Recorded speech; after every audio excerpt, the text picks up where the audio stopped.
Man, Frank, sometimes you have so many packages on your front door that I get nervous. Yeah, well, the office move situation means I have no idea where to ship things. Brandon, you take him in. Yeah, come on, you have keys.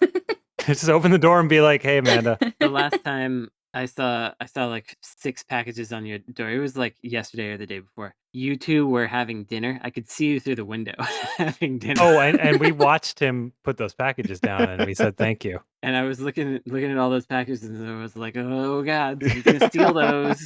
They're gonna get stolen." So every one of those packages is like 30 issues of GamePro from the 90s that we're just grabbing for the blind boxes. So I'd like to see someone try to steal those because they're all going to be really heavy. Around here, the caliber of person that is going to steal stuff off of your porch is kind of the person who is on the drugs actively at that time. And so I feel like they would have no trouble lifting a big thing and carrying it away. And you know what people who are on the drugs need? Vintage reading. That's right. That's true. Yeah. Usually when they pick them up and run, they go, "Drug power!" as they run. That's right.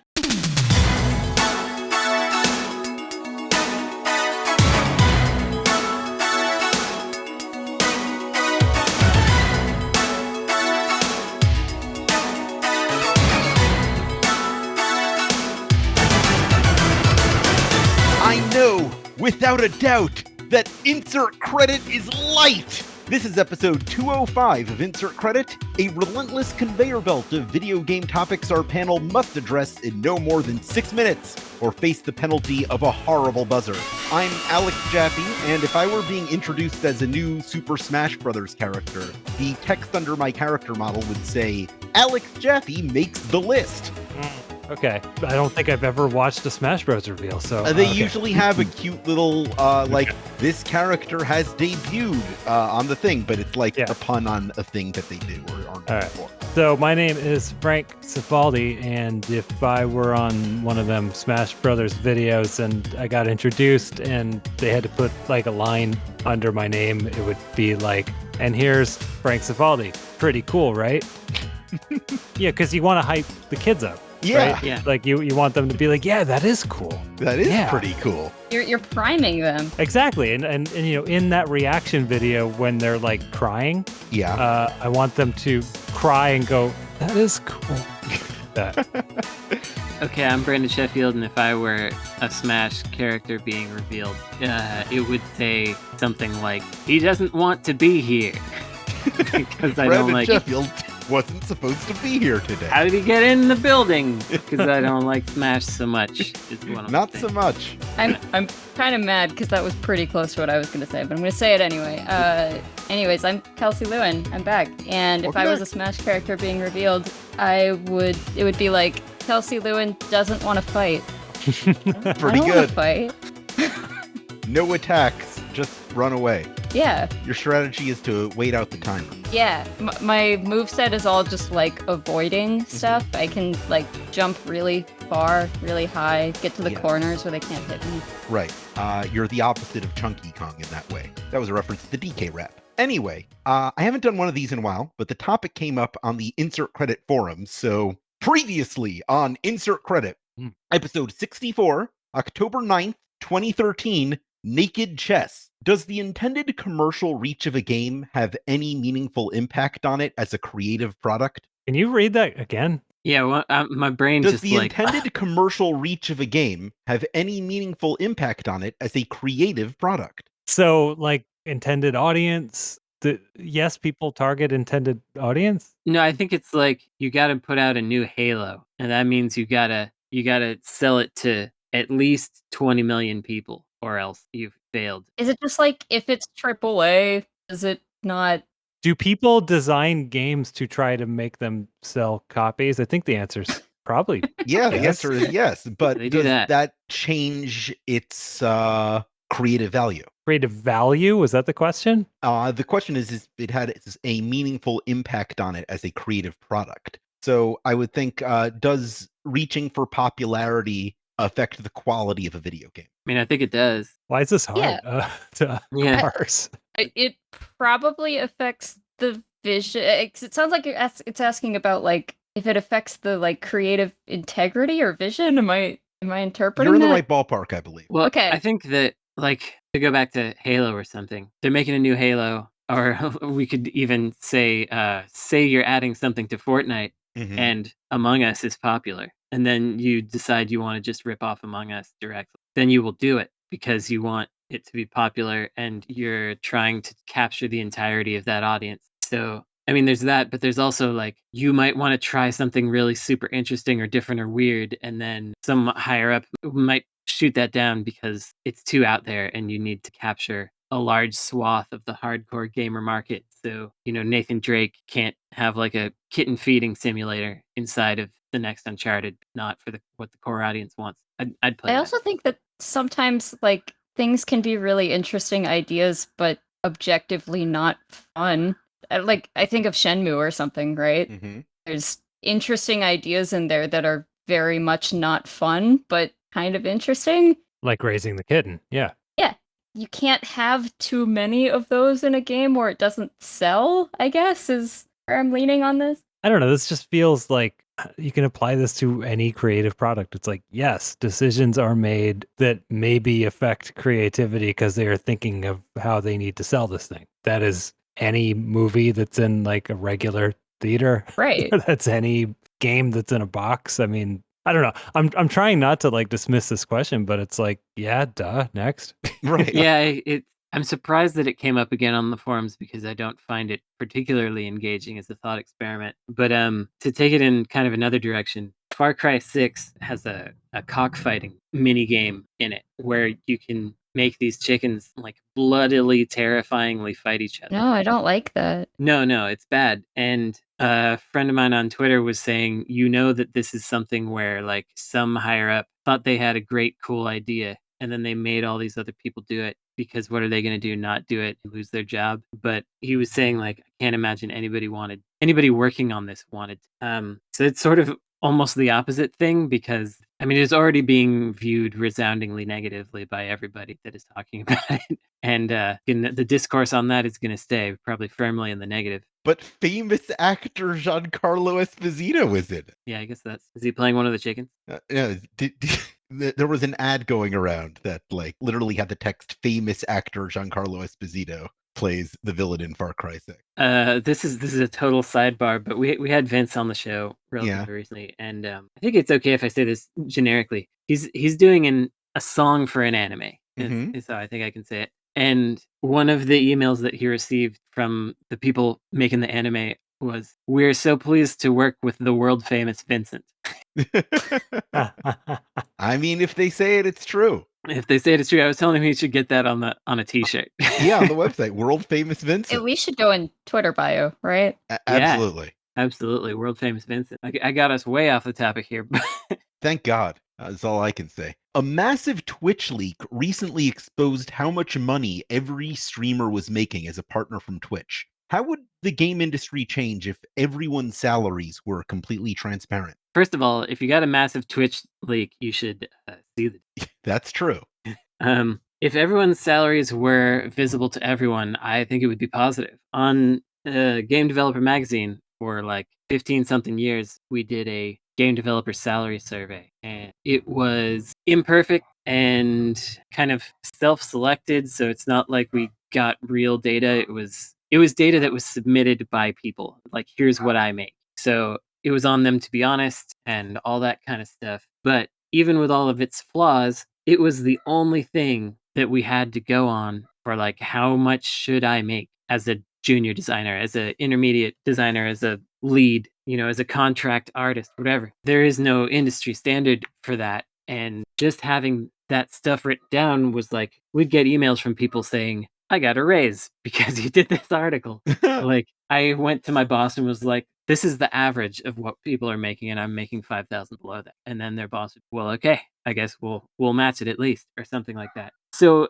I think we are too Dog's afraid going of. crazy over public salaries over there. Yeah, he loves public salary. He's into it. We are too afraid of talking about how much we make. But money is like, I mean, we live in a capitalist society, unfortunately, and we need money to live. And it's actually more helpful if we share that information with each other than if we don't, because then we actually have like a place to talk about things. Like It's ultimately our bosses that want us to not talk about money with each other, because then we'd have some idea of what's going on behind the curtain there. So we should be sharing our salaries with each other. Everyone at Necrosoft makes the exact same amount. Same with the Video Game History Foundation. It's true.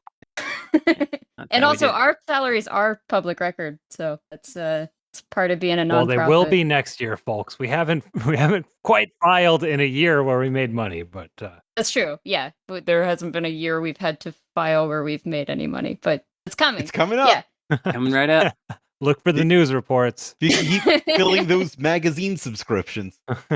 Yeah, I mean, I agree with everything you said. I think it's positive. I think that it requires a little bit of education, of understanding of like how much it costs to live in different places in the US, because I'll often see people say like game journalists are rich, and it's like, well, no, that's actually incredibly poor in the Bay Area. That is not enough to live on. There's some of that, I guess, that can be a little confusing, but yeah, that's really tricky actually, because for example, in Necrosoft we have me in the Bay Area, and then we have people in Ireland, people in Slovakia, we got people in Kansas, North Carolina. All of those are very different places in terms of cost of living. And I'm the boss, but when you compare the salary to the cost of living, I'm probably making the least money. Like if you look at it that way. And then the folks in Ireland are making the second least. It's kind of strange, and that's a piece of the puzzle that I have not yet figured out. Especially with giving everyone the same salary. If I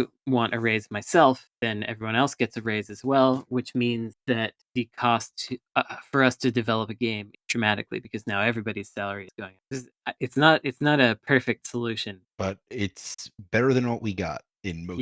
Yeah, and that's something. Yeah, we should make it public, but probably not against our will. That's probably a bad idea to just go ahead and massively expose what everybody partnering with Twitch is making without like asking them. Oh yeah, I didn't even talk about that part. It's not great for that to all be leaked out. And another thing I learned from this, which probably another reason I'm not rich, is I've literally never heard of any of these people. Like, I've heard of not a few. one time. They're all making so much money, and some games probably live or die based on whether they're being streamed by these people that I've never heard of. Maybe we should get some of them on the show. Get some streamers on the show. Why not? I don't know. Yeah, we could think about it. It's how people engage with video games in this decade. Speaking of which, last week's winner, Ash Parrish, asks a related question. What would be the most interesting thing to be revealed if your gaming platform information was leaked? Oh no. How do we define our gaming platform? It'd be like your Xbox play history or whatever, right? Yeah. Like it'd be everything you bought and your play time and which titles, I would think. Right. I have a lot more solitaire on I think mostly on my Switch, but sometimes I just want to play solitaire. I don't know. Yeah, it's somewhat surprising, but it's like, oh, that's interesting. It's not like, wow, shocking. No, it's not. I can't think of any like real shocking ones, but that's the first one that came to my mind, because it's like if you look at my playtime for Switch games, it's like solitaire is up there. Your play history is identical to my 96-year-old grandma. I think my purchase to play history would be not that interesting, but slightly interesting, because I buy a fair number of games on Switch, but I think I pretty much only turn my Switch on purchase games. I think that's normal. I think that's like literally normal. People just buy games and don't play them. Yeah. But then if you look at my PlayStation 4, you'll see that I have very, very low number of purchases. Like I buy a Yakuza game and then I play it to completion, and then I get another Yakuza game and I play it to completion. On the PlayStation, I've got kind of like a 1-to-1 purchase to finishing game ratio, where on the Switch it's more like a 1-to-0 purchase to finish ratio. Yeah, I'm trying to think. I mean, I don't have any like, oh, that's interesting that he bought that games. I don't think I'd be surprised by you buying anything, really. I don't know. Yeah, I mean, any of us are doing research. So right. Sure. Yeah. You can literally write off any game you buy as, this is what I do. I do that, in fact. Oh, I never tried to do that. Maybe I could. Brandon kind of took my answer, but not really, which is, if anything, if you looked at my Steam library, it'd be like, oh, well, first of all, this is a fake gamer boy because he doesn't play games very often. But second, man, he really plays his games when he buys them. He tries to get his money's worth, and he really gets into it. Except Cyberpunk. Boy, that guy really just did bounce right off of Cyberpunk after 2 hours. Waiting for all the glitches to get patched out. No, it's just not a good game. The glitches were fine. It ran Games fine. I've played most on Steam are Street Fighter 30th Anniversary and Samurai Showdown Neo Geo Collection. Oh, baby. I've got about 140 hours on Mega Man Legacy Collection. Yeah, totally. Yeah. Games that one has worked on have very high playtimes. I think the games I have the most time on are Mounted Blade Warband and Crypt of the Necro Dance. Yep, those are 2 games. 2 games. Raves Alex Jaffe. If there was some sort of meta platform for all of my gaming life, I think that would be kind of interesting because people could see like, oh, he really got into Sega CD this month and just played a bunch of Sega CD games and broken up by a PCFX game for some reason. That's I wish I could see that from, I don't know, certain kinds of people. Like what's John Lenneman playing daily, Sure. monthly to do that DF retro stuff or whatever. That I'd be interested. Well, then we'd know his videos in advance. He'd Dun, be dun, dun. sunk. We could see it the month after. So I don't know where to fit this into the conversation, but just thinking of game platforms and play history and stuff. I really liked on the 360 the option to download every Xbox Live Arcade demo automatically as it came out. Mm-hmm. And that's not something that anyone has anymore. You can't just auto download demos. I used to turn on the Xbox 360 and be like, what's this trash I have now? And I would actually play the demos because I didn't have to seek them. They were just there. There's probably too many now. Yeah, I think I'd try a lot more games if they were just presented to me and I didn't have to do anything. I think what happened was there was that one year where every iPhone automatically got that U2 album on there. And then after that, people were like, that's it. We're done with giving people free content. All they're going to do is be mad about it. I forget who said this, but someone on my Twitter feed described U2 as turning out to be a computer virus the whole time. And I think that's the best way to think about that situation. Yeah, it makes sense too. My buddy Randy was... Your buddy Randy Pitchford. Well, yeah, Randy Pitchford. No, it was not Randy Pitchford. The Gearbox clown. He was talking about U2, and I was like, yeah, I'm not really. And he's like, yeah, I guess they're a band that you either love or hate. I was like, well, I mean, no offense, but I feel the opposite. I feel like it's a band that is impossible to love or hate. It's just like having an opinion about it is not something. It's just U2. Right. I completely agree. I've never had an opinion about U2. Yeah, they're on the radio. They're in Target. I disagree because I used to work in offices with people who loved U2, and they fill those stadiums. They're just normies that you don't interact with. Well, I mean, yeah. So that's the thing. Like normies, do they really have opinions? They do. Yeah, I think they go to the U2 concert to hear the hits that they know. They live their normie lives and have their normie dreams. I don't know. I don't think it's really an opinion if it's just like, I know this. No, I think the thing with U2 is that you either love them or you don't care. Maybe. Yeah, maybe. All right. That. I mean, you do have to purchase a concert ticket. Yeah. Like, that is... You can't just wander in. U2 isn't just happening to them. They have to seek that out. But I feel like to some extent it is just happening to them because at least in the 90s it was everywhere. But I also feel like that's an Aerosmith-like band, right? Where it's like, no one's like, oh, I love listening to this whole album. It's like, no, they know the hits on the radio and they don't think about them. And if they're coming to town, it's like, oh, we could go see them because I know what that is. I think there's gotta be Aerosmith fans. Yeah, they're out there. Do you think there's an Aerosmith fan who likes like every album? You know what I mean? Like, do people who like 70s Aerosmith like 2000s Aerosmith? Oh, I'm sure there are Aerosmith guys. That's a different band. Yeah, but there's so many millions of people that are Aerosmith listeners. There's at least a couple thousand people that are like, yeah. I like Dream On and pink is my favorite color. Right. Speaking of indifference or lack thereof, what is the most excited you've been by a video game as an adult? Yakuza 0. Yakuza 0 or Deadly Premonition, honestly. Yeah. Yeah, it's one of those two.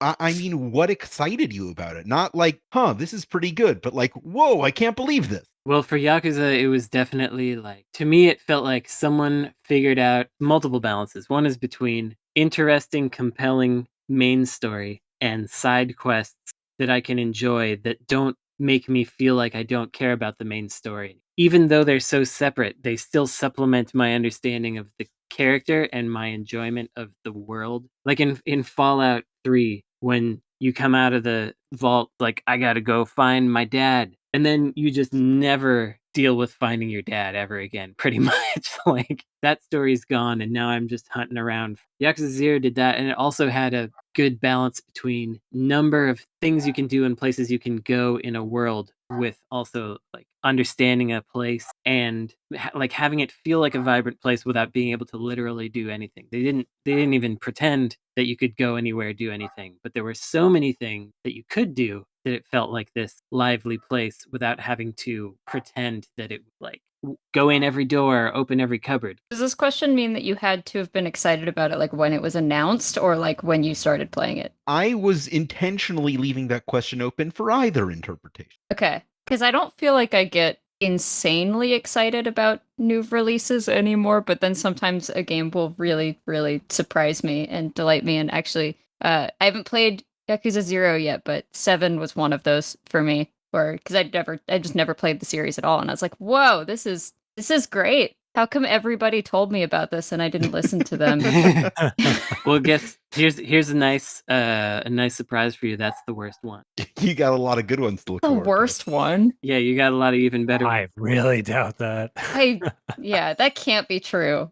Well, I mean, on certain vectors, it is. Better, it's worse than Yakuza 2? Yes, in my opinion. I'm trying to think around this question and think to like moments of excitement that weren't necessarily owning a game. Trying to make this a little more interesting. Yes, thank you. And one that comes to mind for me was the E3 where they had Scribblenauts for the first time. Yeah. Yeah. There wasn't a big booth for it. There was like a kiosk and whatever the publisher was. I don't even remember. It was a word of mouth game during E3 where Right, every journalist. yeah, every journalist was talking about it. I heard about it from Brandon and former Instacredit guest Matthew Kumar, and just hearing them describe it and being like, "That can't be real." It felt like an impossible miracle. Right, and then going to play the game, and it's like this. Wow, this is real. And then the game came out, and I played it for like an hour and was done. But that excitement in that moment was some of the biggest excitement I had as an adult. Yeah. With a video game, for sure. Like that just was like, that brought me back to the childlike wonder of not understanding how video games worked and thinking there was like an actual world in here. Yeah. Yeah, that's a great one for that. That one felt like I was not in the industry or anything at the time. I think I was in high school, but like the possibilities felt endless in that, and that was really cool. It was like, how is it even possible that this is what it's describing? Like, Yeah. how can I do this? And I kept trying to trick it. Like, I think probably everyone had that moment with Scribblenauts where it's like I'm gonna stump it, and like it was harder to stump than I felt like it should have been. I remember at E3 that Matthew Kumar did break it a little bit with Sparrow, and it spawned a bird, but the graphics were wrong, and they're like, "Oh yeah, Sparrow's a bug." Oh yeah, I remember that. And then Matthew said, "No, Sparrow's a bird." Whoa. The other thing that comes to mind for me is just that first year of the DS was like the last time that I loved a console specifically, because I'm like, oh my god, there's like a lawyer game and a doctor game and a Mario game, and it just felt very like Feel the Magic was a launch game, and it was really weird, and it just felt like the first and maybe last time that like a console's library had a specific personality that went through all the games somehow. Well, that reminds me of my real answer now, which is Playdate. Yeah. Which is just like a pitch so interesting and strong that I'm excited and hooked. I am genuinely excited for that because it's not something that's been done before. Well, that's nice to hear. I'm not excited about it. I wish I could be excited about it. I also just remembered that I was an adult during the release of Katamari Damacy, and that was pretty exciting, yeah. You had to like search for the one GameStop that would carry it because it was such a low print run the first time around. Yep. Found a second copy and I just bought it immediately because I'm like, someone will want this. And did end up finding it for someone. But I had a friend who wanted me to play that so bad that for my birthday, he got me Katamari and a PlayStation 2 to play it on. Wow. Yeah. God. That was a pretty good day for me. I am taking an international flight to London tomorrow for my sister's wedding. Okay. So I got to thinking, and let's try to keep COVID out of this. Good luck. Who would be the worst video game character to sit next to on an international flight? Leisure Suit Larry. Mm. That's a I was good just one. gonna go with like the largest possible video game character, like Kraid. a Colossus from Shadow of Colossus. Not gonna get any leg room there. Yeah, I don't think they're going to let him on the plane. Karnov. Karnov could get on the plane, though. I don't know. Is that part of the question? They have to physically fit on the plane. I think so. I feel like if they can't be on the plane, you don't have to worry about them being a passenger. I don't know video game rules. You know, passenger airliner from like your typical airplane company. Okay, so existing real world Yeah, existing real passenger world airline. airplane. Okay. Yeah. There's got to be characters that are just on fire all the time, right? Yeah. Yeah. All right. I don't want to get too weird, but that Eugene Jarvis game wouldn't want to be on Target Terror Target Terror. You wouldn't want to be on the plane with any of the with villains the terrorists that are doing 9/11. Yeah. that are Oh, doing God. 9/11 on the plane. That's a little dark. That I is, don't know. yeah. Maybe you should not have said that. Well, I mean, I'm over here trying to think of the funniest Clay Fighters character to answer with, and you're like, yeah, 9/11 would be kind of wrong. I don't know. Is the clay soft? Might be like kind of nice to rest on. They're all jerks. Probably. Look at that like snowball guy with a backwards baseball cap who's yeah. just probably good at talking memes at you. Speaking of which, I was thinking about which would be the worst like chatty catchphrase character to be to some kind of a Gex or Buzz. Yeah, I was gonna say it's Gex. Maybe, or I mean, Blasto's really annoying. I know Phil Hartman's dead, so anything he does is like sacred, but Blasto's really annoying. I feel like Gex would try to get like a mystery science theater thing going with like whatever movie was playing. But they'd all be like 90s references. Yeah. Yeah, and he'd be the one who's just like clearly bothering the flight attendant, trying to like get attention, basically turning everything into a joke or a reference. He'd be the guy you roll your eyes at, but I don't think he's the worst person to sit next to. It's just like, oh God, this guy's on the plane. Like, there's a fly in my salad. More, please. Yeah, like that. Yeah, he wouldn't just like answer for which drink he wants, you know? Yeah. Yes, yeah. Anytime he opens his mouth, it would have to be like a reference or a quip or a snark or something. Be like, oh, I'd like a good Sauvignon Blanc, you know? Right, something like that. Yeah. Do you want the white or the red, sir? Right. Oh, could you check in the cellar? Yeah. Gex. Friggin' Gex. Conquer and his bad fur day. Yeah. It'd be pretty annoying. Well, okay. Is like he Gex, but having swearing. a bad fur day before the flight or not? Does that make a difference for you? I don't know if it makes a difference because I think he's still just swearing Gex. Okay. Regardless of his bad fur day. Yeah. And as everyone who's been up in a plane knows, the likelihood of getting weird staticky hair is pretty high. Oh, yeah, that's bad. So he probably would have a bad fur. I'm trying to think if there's like a specific combination of characters that would make them both even worse. Oh, that like you're sandwiched between in a row of three. Yeah, exactly. Well, while you're thinking about that, one that I had in mind was there's an enemy in the ghost house in Mario 64 that's just a big eyeball that follows you. So I don't want to sit next to an eyeball that's staring directly at me the entire time. Who do you think's going to play the eyeball in the Mario? Oh, that's a good question. Probably Vin Diesel, I think. The ghost of Chris Farley. I was going to say Bobby Moynihan. I don't know who that is. Yeah. All right. So that's probably the right. Kelsey, do you know who that is? No, I don't know anybody. He was a Saturday Night Live. If it's after the 70s, I have no idea who's on that show. All right. I think it's going to be Vin Diesel reprising his Iron Giant voice as the eyeball, telling Mario that he's not a gun. That sounds pretty good. I saw this trending Twitter. It wasn't actually trending. It was like a sponsored Twitter thing that was like some man. They used the man's name. Is leaving Saturday Night Live, and I felt like a grandpa going, "Who?"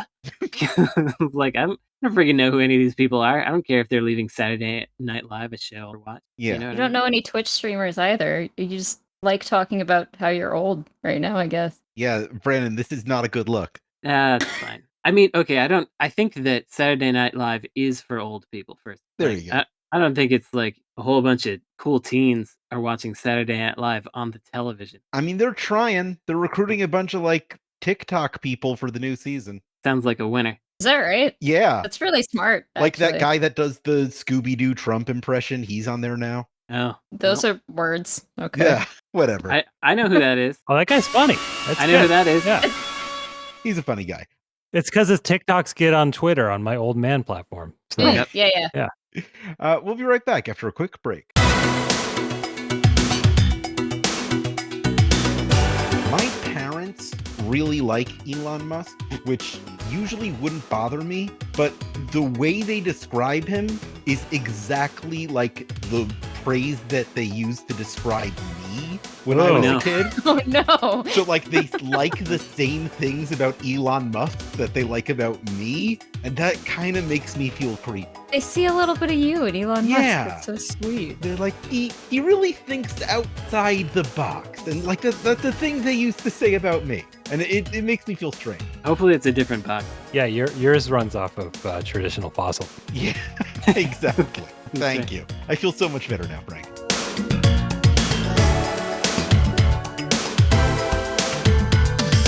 Welcome back to the Insert Credit Show. Time for us to dive headfirst into the Dirtbag. The old EB. This is the part of the show where we take a question submitted by one of our donors at patreon.com/insertcredit, where you can become a monthly member for a pittance a month for the privilege of accessing our question form, where you can submit questions like these, where you can get access to the episodes yourself 1 day early. 1 day early. 1 day early, and Wow. even exclusive bonus episodes every month and other neat content as we see so fit to release. This week's question comes from Larry Bang, who asks, which video game or moments in video games have surprised you with the feeling of inhabiting a specific character in a specific place? What? Larry Bang. Larry Bang.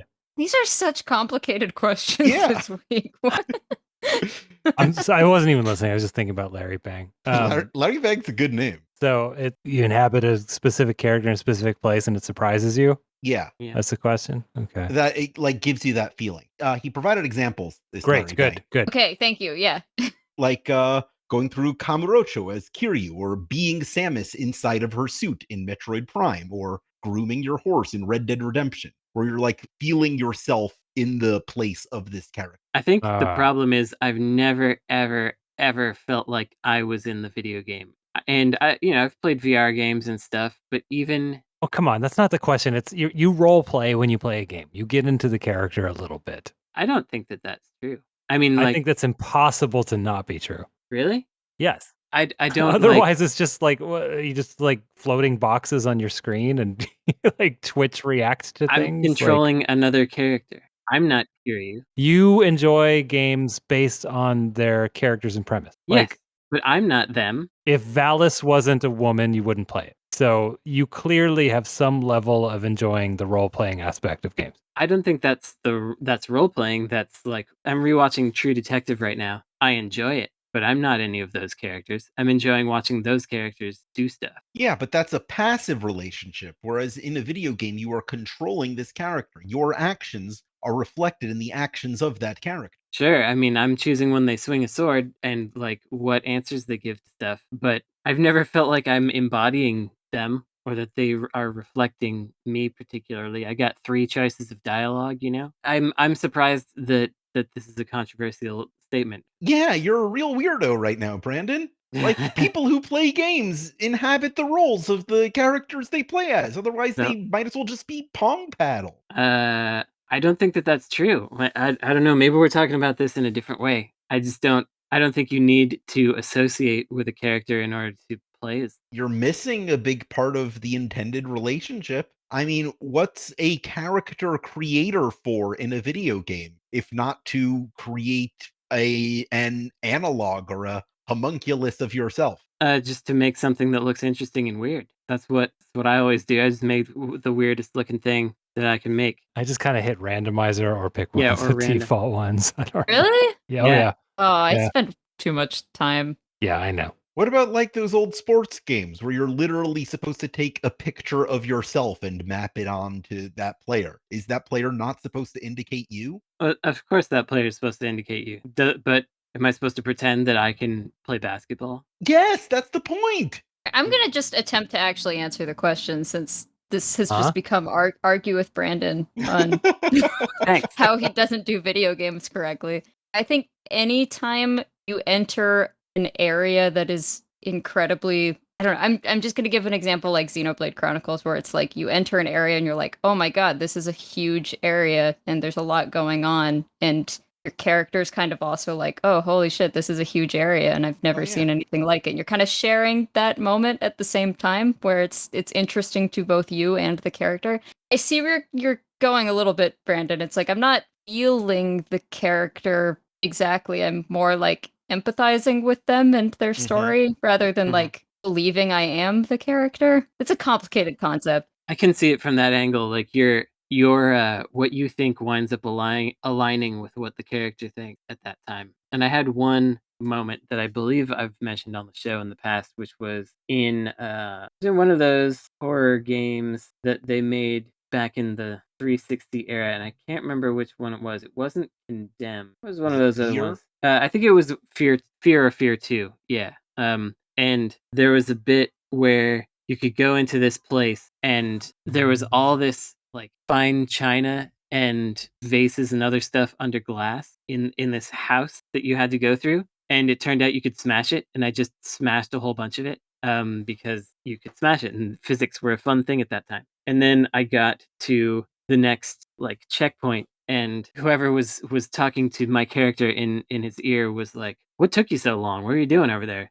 And my character was like, I was just smashing up a whole bunch of stuff.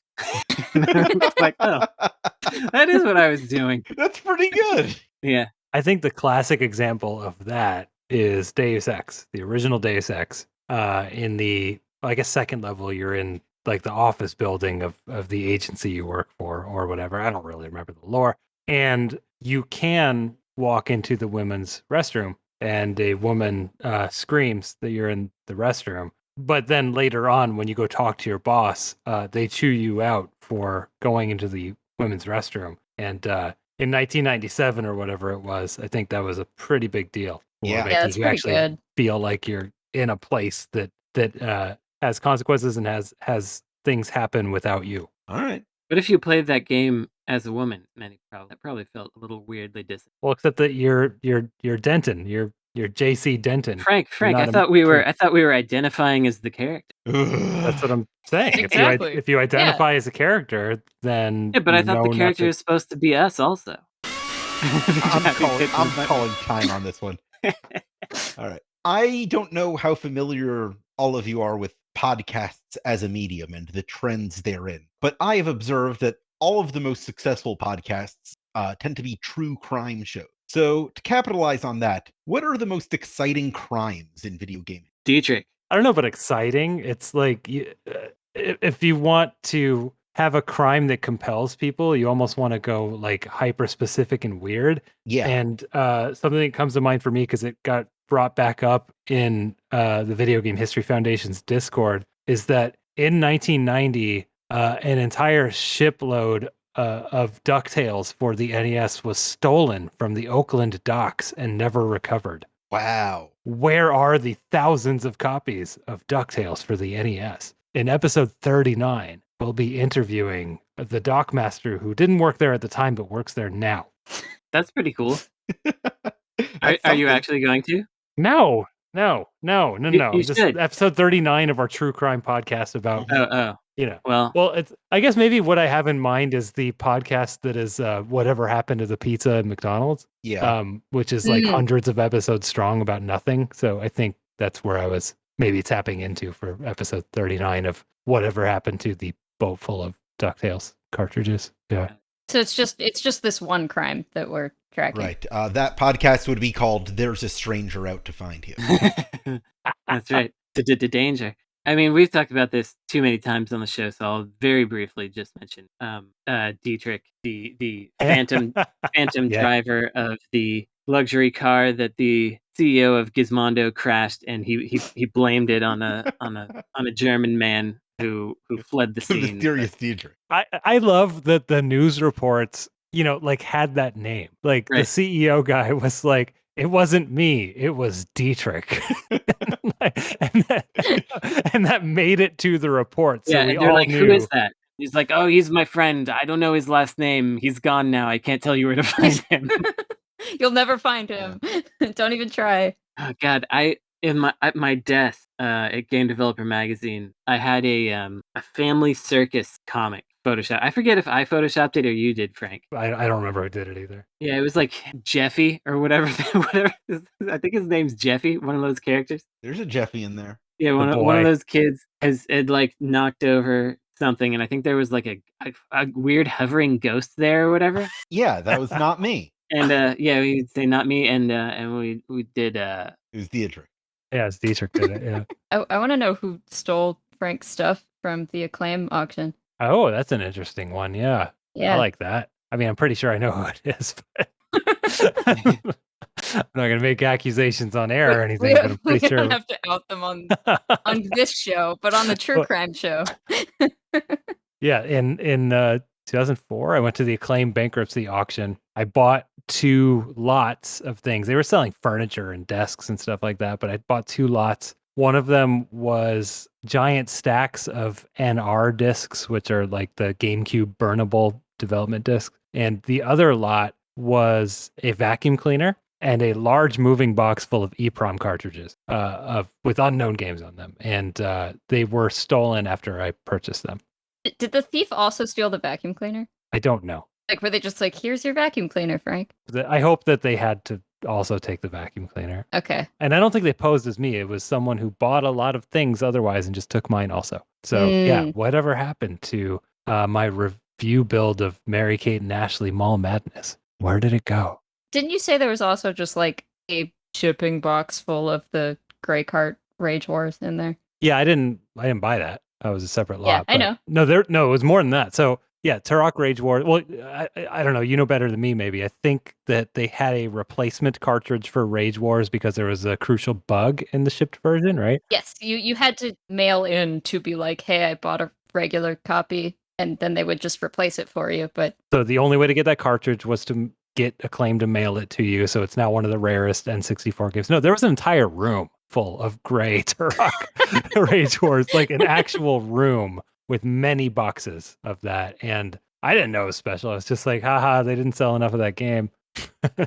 But no, those were customer service cartridges. Anyway, I think the actual answer, which is not funny, is choose one of the EVE Online capers and make a true crime thing out of it. Yeah. Yeah, that's true. Gotta already be a pod. oh, I hope so. I would listen to that. EVE on crime. There's got to be. I forget we were talking about the podcast angle, and I don't remember all the details, but maybe that'll make it more intriguing. I don't know. Guy I know had all of his video games stolen, and he couldn't figure out who it was, though he had his suspicions. And he wound up, going around to all the local game shops trying to get the games back. He figured that's where they would show up because whoever stole them was, trying to make money off it. And then in the end, it turned out to be like his brother-in-law who he was letting stay with him. It's definitely something with an arc, so I think it would go well for the true crime thing. It's got an arc. It's got a surprise reveal that's disappointing to hear about. Like, shouldn't have gotten done that way. I'm gonna extend this question. Okay. I haven't done that in a while, so I'm gonna claim it here. Bloop. Go for it. So Kelsey and I just got back from another trip to Chicago. We were doing some archival stuff. Dumped a bunch of ROMs, scanned a bunch of paper. How do your arms feel? I see. That was like a flying joke, right? Yeah. But let's see. I actually do have a shoulder injury, so I was about to answer that very seriously. It's a yes. It's doing Thank you better. for asking. Okay, thank you.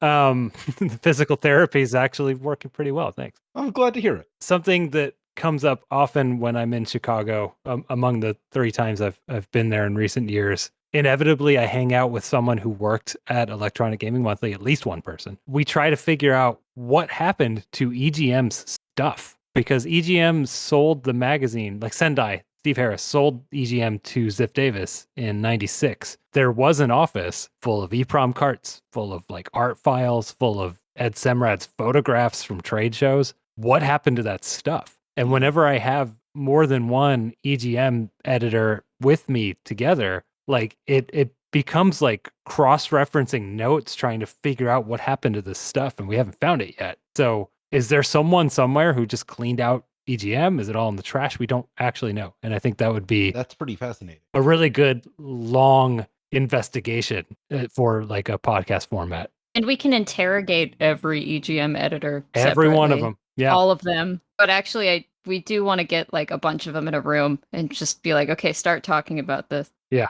Let's see figure what this out. happens. Get a bunch of them in a room and do a battle royale. See which one's the best.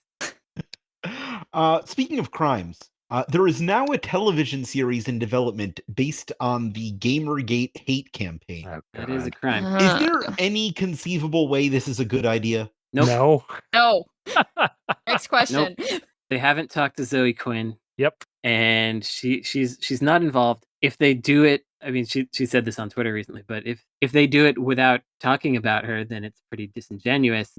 But if they do it while talking about her, it's without her consent. So like right off the bat, there's no way this is gonna go well, and it's being helmed by someone who has pretty much made a career out of the fallout of Gamergate. Yeah, I can feel you really trying to navigate this language, and I was Yeah. I was also hurting with you as yeah.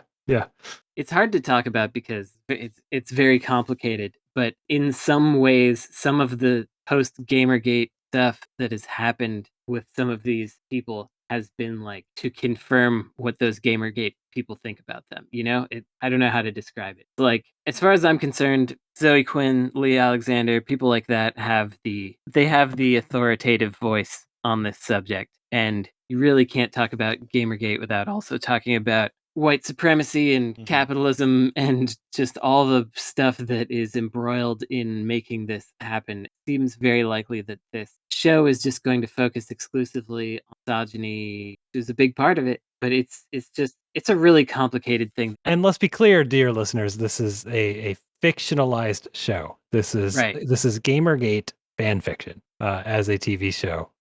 It is going to be a disaster. It is going to the worst thing I've ever heard. Yeah, it is from the stuff I've seen. It's like from the perspective of someone who is victimized by online forums and belief systems, and like you really learn to empathize with them and see how they could go down this dark path and end up storming the Capitol or whatever. Like that is the premise of the show.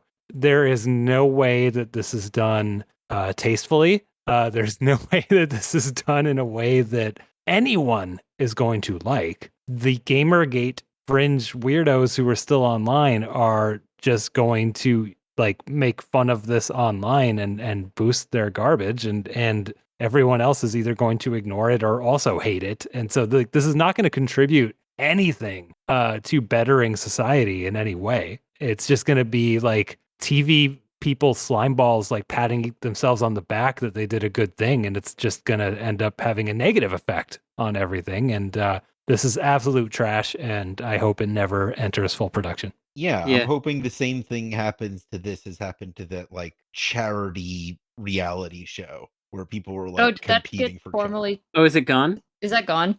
They turned it into something else that it's not a competition. Oh, thank God. Okay. That's good. That's good. Man, it's just like these people come up with these ideas and they're like, this is great. We're going to do it. And then the reaction comes and they're like, what? People don't like this?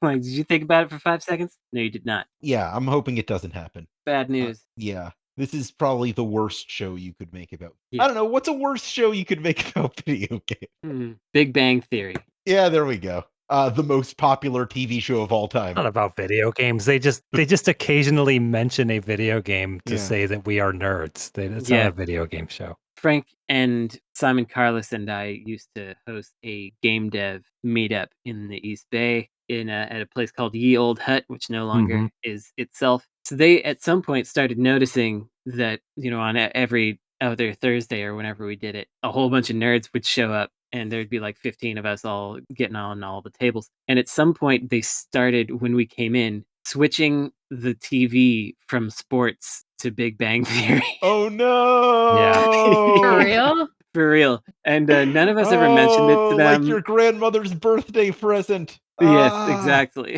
It was like, oh, the sentiment is sweet, but a richness of embarrassments, not an embarrassment of riches. Yeah.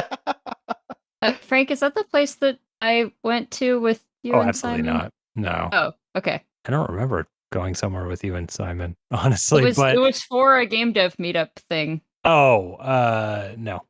Okay. This was where we used to do it, and then there's new owners now, so it's not as divey as it used to be, so we stopped going. Yeah. Okay, well, whatever the dive was that I went to with you and Simon was cool because the guy looked at my ID and was like, wait a sec, that's where I lived in Seattle when I lived in Seattle. And that's why that bar's good. I don't know, I just thought it was interesting. Small world. I'm looking at the schedule, and it's time for us to return to Violence Island.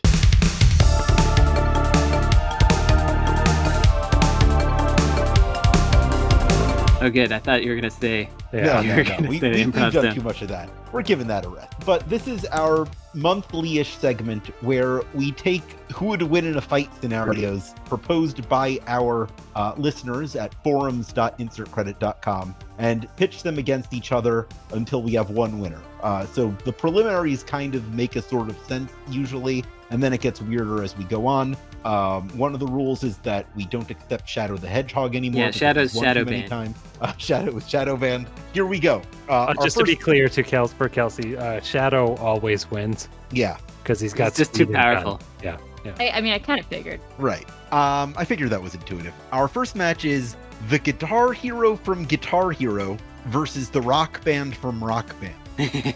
Power and number. That's 4-on-1. Yeah, easily Rock Band. Yeah. Yep. But doesn't the Guitar Hero have star power? Doesn't the Rock Band There's have something in star Yeah, power? Rock Band also? has they have audience, Yeah. some participation. That's even bigger though. I would like to argue that the Guitar Hero did fight the devil. The Guitar Hero is a hero, whereas the Rock Band is just a band. Right. But I still think... Still 4 of them. Yeah, there's still 4. Yeah. It might be a contest, I think we're voting Rock Band on this. but we're voting Rock Band. 4 average humans is what Yeah. we're calling Rock Band. 4 right now. average humans could beat the devil more so than one person could beat the devil. Sure. Yeah. Gomez from Fez versus Tim from Braid. I haven't played Fez, but I've seen a lot, so really his deal is rotating the perspective, right? You can Yeah. rotate the perspective, and Captain Braid can reverse time. Yeah. Mario from the future. Yeah, future Mario. It will be me. Yeah, Braid is he can use task strategies on Yeah. Fez guy. I forgot his name. Gomez. Gomez, thank you. Braid guy is only on one plane, and so Gomez could just go to a different dimension. Yeah, this is your Basically. classic space versus time scenario. Yeah. Yeah, so, I mean, if he can rotate him exactly 90 degrees on the 3D axis, whatever you call that, so that he's just now a straight line. Mhm. Yeah. But, Yeah. but if he still has his time powers, I mean, we can weaken him, but I don't think we can beat him. I think we might be able to, because I don't believe that Braid Man can see us when we're in another plane, Right. right? Because he can only see straight forward. He can't see to the side where we are. I mean, if we're Gomez. Wait, Brandon, did I just catch you inserting yourself into a video game character? Lol. Because I think if Braid Guy... What's Braid Guy's name? You say Tim? Tim. Okay. Even if Tim from Braid can rewind time, if he doesn't know where Gomez is... Can he just rewind time to a time before Gomez exists? He can only rewind to the start of the encounter. Yeah, that's right. Start of the level. Yeah, but he can also, every time that Gomez hits him, he can rewind and adjust. That's true. Yeah, You get some frames post-death to rewind. and just wait for Gomez to tire himself out. Yeah. Well, also, I don't think Gomez knows that time's been rewound. No, he does not. So Gomez is doing the exact same strategy. So no, it's Tim. Okay, Tim from Braid it is. Well, but to me, it seems like a stalemate, but No. I guess that doesn't... Okay. Well, what's your Alright. argument against what I just said then? If it's getting rewound and neither of them are getting tired, then they're going to keep doing the same thing. No, because Tim can alter his strategy after rewinding because Yeah. he retains knowledge of what happened last time, Right. whereas the things that he rewinds do not. They continue on the same path. So Gomez is doing the exact same attack. This time it's not going to work. Yeah, he's going to Robert Downey Jr. Sherlock Holmes. All right. I guess I see it. I was thinking that, that Gomez would adjust, but he can only adjust so many times, or Right. Well, he also doesn't know Wait. to adjust. He is like doing the same attack because he thinks it's going to work. Mhm. Yeah, so you just have to memorize like the entire pattern encounter, right? So it's Yep. like, okay, he throws a punch this time and then block it here, then he's going to do this move. Okay, well, I know that move is coming. Yeah, but the problem with that is Gomez is not an AI. He's going to react to what the current situation is. So whenever Tim does something, Gomez is going to do something to react to that. He's not just going to Yeah, be but like, you can learn that every time until he's beaten. Yeah, he's going to learn what Gomez's reactions are going to be. Right. I agree Every time. with that. I just don't agree that Gomez is going to do the same thing every time. So you think he retains knowledge of time? It's not that he retains knowledge of time. That It's like he can react differently to the different moves Tim does in each iteration of that's what I mean. the It's time. like Tim is over here now, and so he's going to react over here. He's not But going through to do repeating it over and over, Tim is eventually going to learn so much of Yeah. Gomez's behaviors that he'll Yeah. defeat. And I agree with that. Okay. Okay. It's so Tim wins, but it's a more complicated fight than we first. Yeah. Our next battle is Leisure Suit Larry Lapper versus Kratos from God of War. Really? Yeah. What's the argument here? Yeah, I that- mean, it's Kratos. Leisure man. Suit Larry has quick save, much like Tim. It is okay. Let's be serious about what I just said. In the original Leisure Suit Larry in the Land of the Lounge Lizards, it is assumed in the game design that you will save and load at the casino slot machines in order to win money. Mm. That is part of the game design that you abuse save state. So I think it's fair to say that Leisure Suit Larry controls time in a different way than Tim. Yeah. Because he can't rewind frame by frame. He has to set a save point. That said, Kratos is going to kill him. Even Yeah, with that. even if yeah, he I don't sets think the they save can point. out-strategize Yeah. Kratos. Like, that's not going to happen. Yeah, he's just setting himself up to die infinity time. I'm just setting Larry Laffer up for a potential future violence island where we have something interesting to use with them. Yeah, he's got something to him, but not here. Him versus Normie's Beach Baberama. Yeah, if he had gone up against the Rock Band, I mean, Yeah. we've got an argument there. Yeah, I think Larry could have beaten the Rock Band. Just a case of bad seeding that he doesn't go on to the semis. Yeah. Our final match of this preliminary round is the Prince from Katamari Damacy versus Axel from Twisted Metal. Which one's Axel? He's the one Yeah. with like big wheels attached to his hands and feet. Oh, he's the car that's the man. Yeah, he's the man car. Hey, look I mean, it up. I don't think the prince has any, like, special powers, really. Like, Well, he has the Katamari. Yeah. He does have the Katamari. does he? Is that part of it? You gotta give him the Katamari. That would be like not giving Axel his big wheel. Okay, so then he has to come, like, ready for this fight Yeah, how much with enough time stuff does he picked have? up Yeah. so that he can roll up Axel, because that's the only way he would win, is if he's able to roll up Axel. But he can't, like, with just a normal Katamari. He would need to start with, like, Yeah, it wouldn't be big. you know, the erasers and thumbtacks and stuff. So, like, does he have time to gather all of that? Can he show up to this fight prepared? Yeah, he needs at least 5 minutes. Right, or is the environment such that he starts as a mouse, but like Axel can't find him, you know? Well, the environment of Violence Island is an island. Okay. I don't think there's enough stuff on this island, Yeah. then. I don't know. You can get the clouds in the last stage of Katamari. Once you get big enough, though, but like, But I'm just saying Yeah. that's an island. Yeah, so, like, okay, you gotta start with pebbles. yeah, You gotta pebbles, start with, like, pebbles. You can maybe eventually move up to, crabs, like, coconuts, coconuts. yeah. But, like, then it starts getting tricky, because what's the in-between from coconut to, like, Tree. human or tree or... Yeah. Actually, I have another angle on this, which is that the prince doesn't die. He just Right. loses too much stuff on his Katamari, and his dad gets disappointed. So I feel like given enough time, even if he's getting run over sometimes, he's just going to lose some stuff off his Katamari, and he will get bigger. He will get big enough. by I that logic, I don't think Axel dies either. I think I that don't think he, the rock band dies.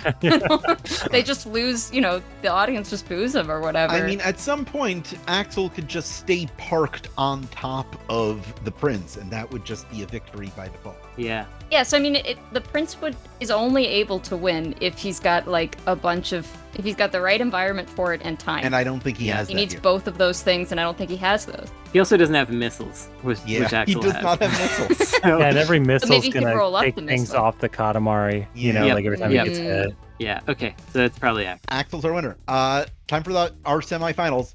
The Rock Band from Rock Band versus Tim from Braid. Oh, see, okay, this is the situation Kelsey said, basically. Yeah. With Larry Laffer versus the Rock Band. Larry right? wins. There's not a lot of situations in Braid where you're dealing with more than maybe 2 enemies as a puzzle. Even so, the rewinding is very powerful. Mm-hmm. Yeah. But he would have to be a strong enough person, even after all of the memorization, to be able to take down 4 people. Well, I think Tim insta kills if he jumps on a head. Right. He okay. has very good jumping ability. Yeah. Okay. Yeah, I think it goes to Tim And then. since the Rock Band all kind of stands next to each other while they play, you could rack up that multi-jump. Yeah, I could get a 4-peat there. Yeah. I don't know that they'll even be expecting that they just perish as soon as someone jumps on their head, true. too. Right. I think that will throw them off. Like, the last guy they fought was a normal guy, the Guitar Hero. Yeah, exactly. So I don't think they're expecting that someone can just instantly murder them just by jumping on their head. They're new to Violence Island. They don't know about magical properties. Right. Yeah.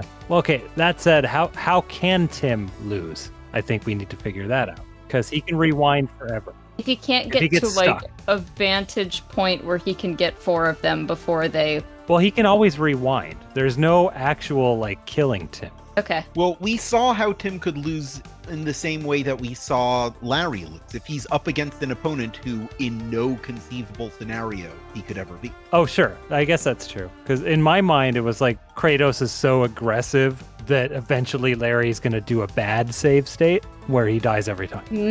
That was my thought there. So with this one, though, Tim can always rewind back to the start of the fight, which was our established rule. Right. So how does Tim become defeated even theoretically? I think it has to be he gives up because there's no conceivable way to win. Right? Yeah, in the game, it's user error. He'd have to be killed so fast that he But can't we're rewind. skipping ahead. Tim versus Kratos hasn't happened yet. Yeah. Also, Tim can rewind after death.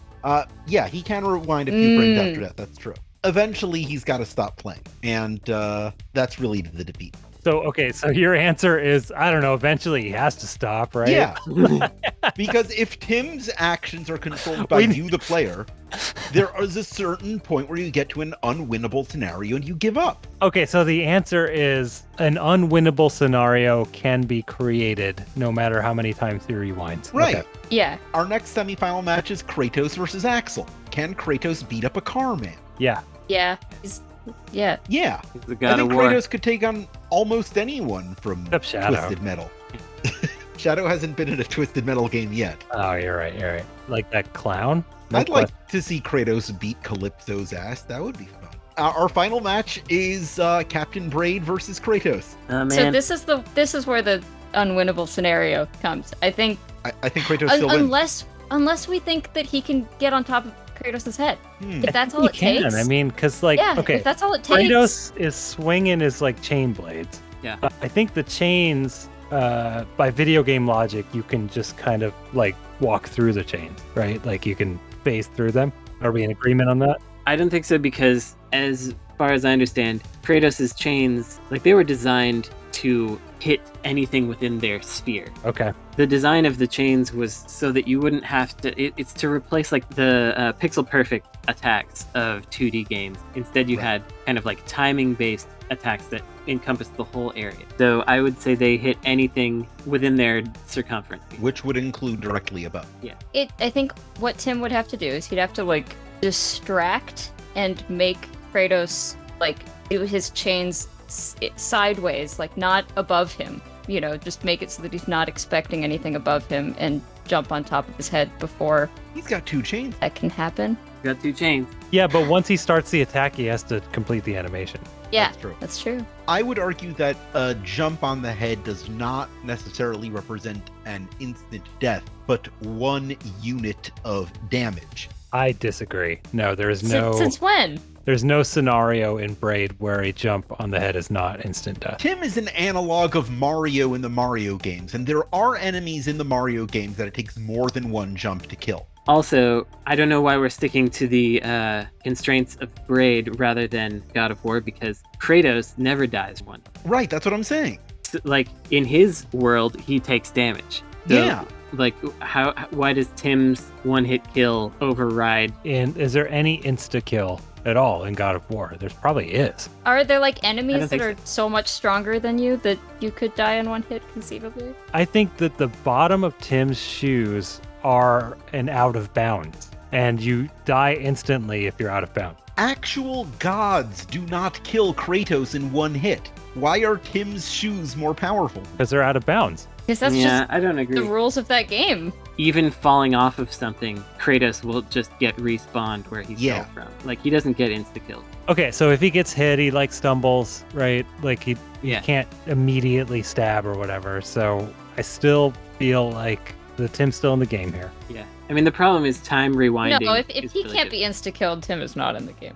What are you talking about? If he rewinds enough to jump on his head, makes him stumble, and then like plans his next move with his time, right? So he could probably get in a pretty good loop of being able to bop him on the head. Oh, I still think Kratos wins, but I Can don't think it's Kratos easy. not like use his arms while anytime We agreed that if he gets bopped on the head, He's there's in, like, some a sort of stumble knockback animation? or stumble or something. Yeah, Okay. he Yeah. takes damage at least if he gets. Yeah, and he can't Sure. continue swinging as he takes damage. That's true. So as long as he's taking like really tiny jumps, like just very controlled, precise, calculated jumps on top of Kratos' head. Yeah, this is the most difficult boss fight in the Braid franchise. He might be able to get him in a stun lock. Yeah, I think rewinding is really hard to beat. I still think Kratos wins. I agree. I'm Yeah. unfortunately not sure. Okay. Okay, so Kratos wins because like that sounds so difficult that eventually Braid Guy just gives up. Yeah, We've established that he gives up. yeah. Yeah. Like, I would rather just die than be in this infinite loop of trying to figure out how to beat the God of War.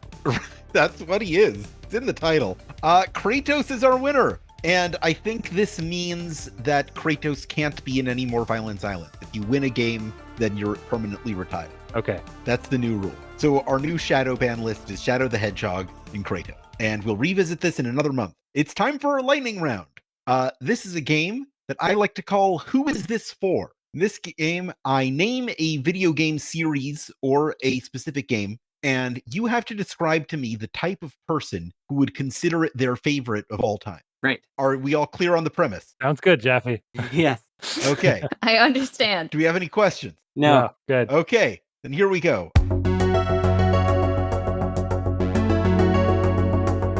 Who is this for? Number 1, Soul Calibur. Dreamcast fans in 1999. Mm-hmm. People who really want to like fighting games. Yeah. I like People who shop at that store in the mall that's just really expensive tech.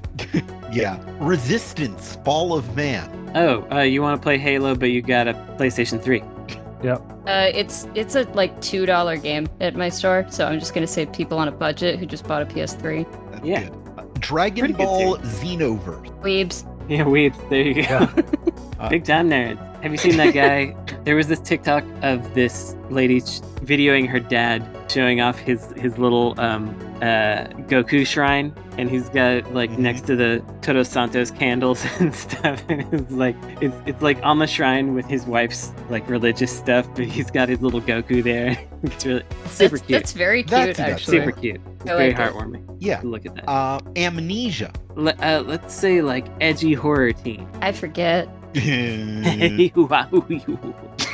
Wahoo! Super Mario World 2, Yoshi's Island. God, that's for anyone. Yeah, it's hard. Is it that it's their favorite game? Is Yes, that... their favorite game.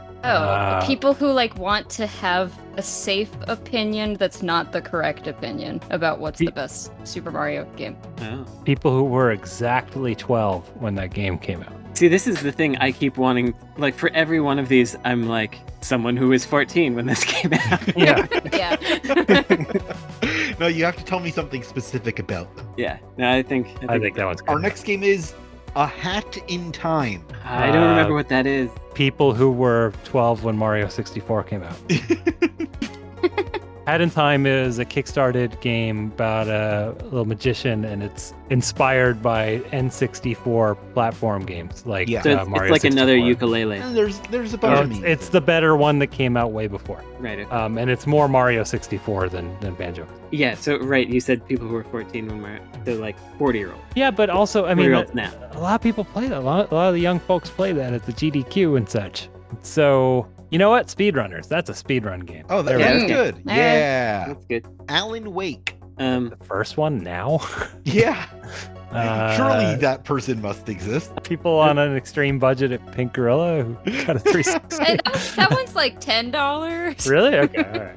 I was gonna say I it's, think. it's specifically for the people that were working on the remake. Oh, yeah. There you go. Yeah, they had to play the original. This is not a slam on that game. It's just like, why would you go back to that one? Yeah. That's Sakura Tyson. Weebs. Yeah, also weep. Yeah. It's, There's that, specific subclasses of weeb. okay, that one's for Persona, who we've had on the show before, Jonathan Kim. Yeah. It's for the type of nerd that likes a dating sim, but wants some extra stuff in there, but also wants something like some aspect that they can obsess about and dive really, really deep into. Well, and also, like, most of the Sakura Tysons have not come to the States. Like, almost none of them. I think, is it just the last one it did, literally? Like, the PS4 one? No, 5 also did. Okay. Oh, right. Yeah, that's right. I have that one. It's also on Wii. Right. Yeah. So, I think it's, like, it's for weebs, but, like, who are also pretty savvy and, like, understand how fan translations work, where to find them, and that sort of thing. High-minded we. Yeah. Star Ocean. Star Ocean, that's for Christian Nutt, friend of the show, Christian Nutt. He likes that game. It's for people who want a faster Valkyrie. I was just gonna say Tales games in space, but Yeah. It is for people who just bought one of the better Super Nintendo flash cards and want to load up one of the ones that's harder to do. Oh, it's very specific. I like it. Points for specificity.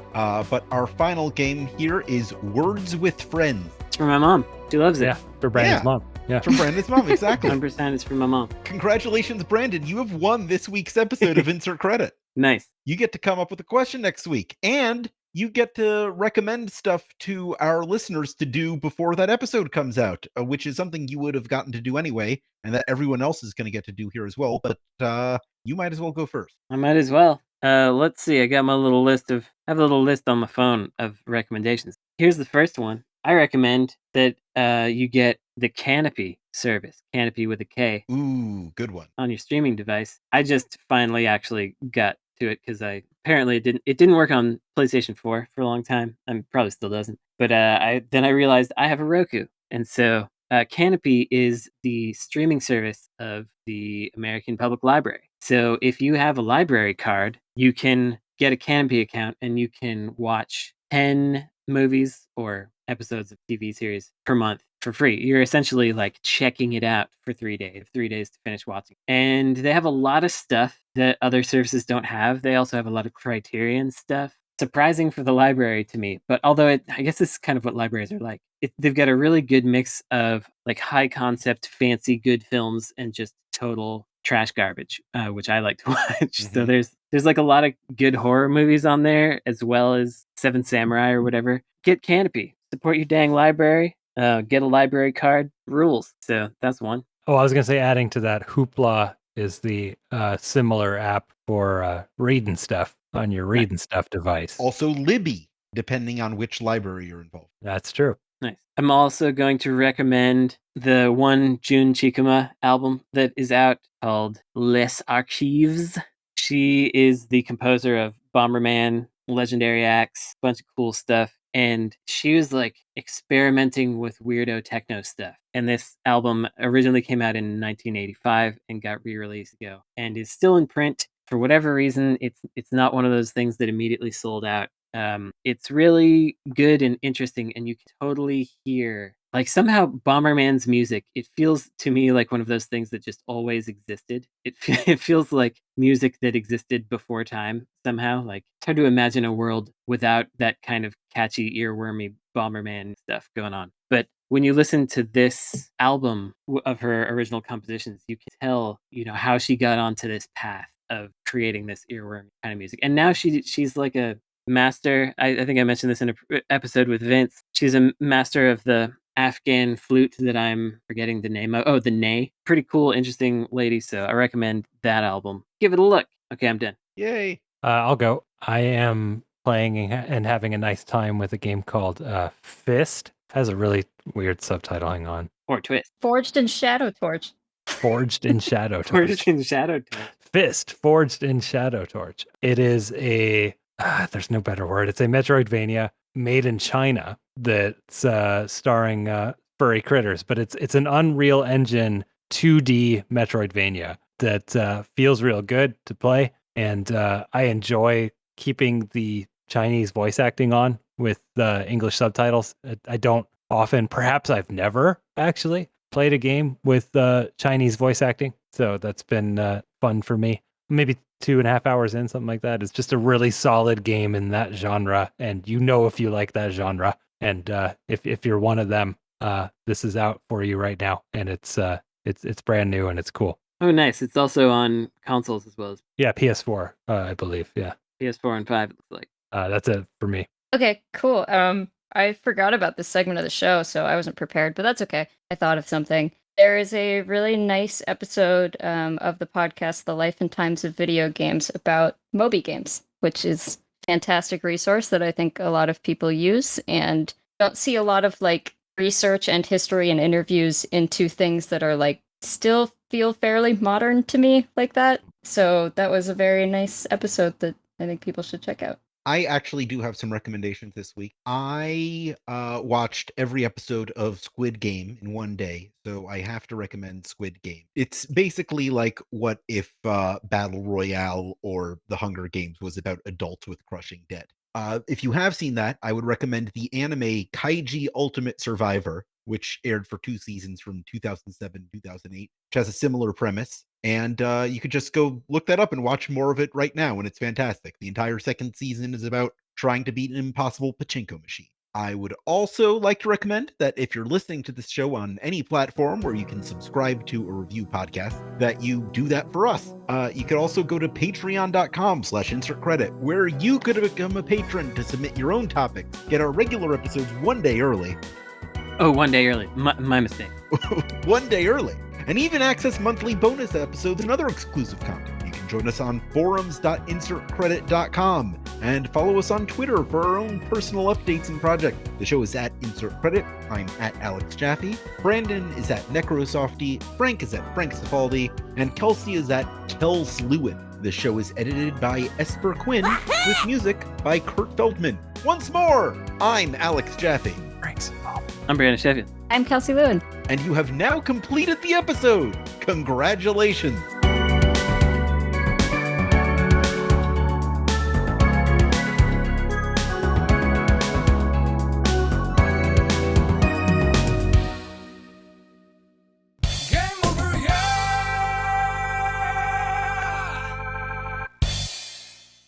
Was Isolated Warrior the name of a game in the United States as well? Yes. It's a weird name Yeah. when you think about it. It's pretty cool. I think you'd like that game. Actually, you should look it up right now. I like games that I like. Yeah, go check it out. It's doing it. Irem, I think. Oh, I probably will. Was it? I like me some Irem. Oh, it's not Irem at all. I don't know. It's developed by Kid. Oh, well, kids. But yeah, I mean, just look at them screenshots. You like it. Isometric. Oh, maybe that's they meant Isometric Warrior.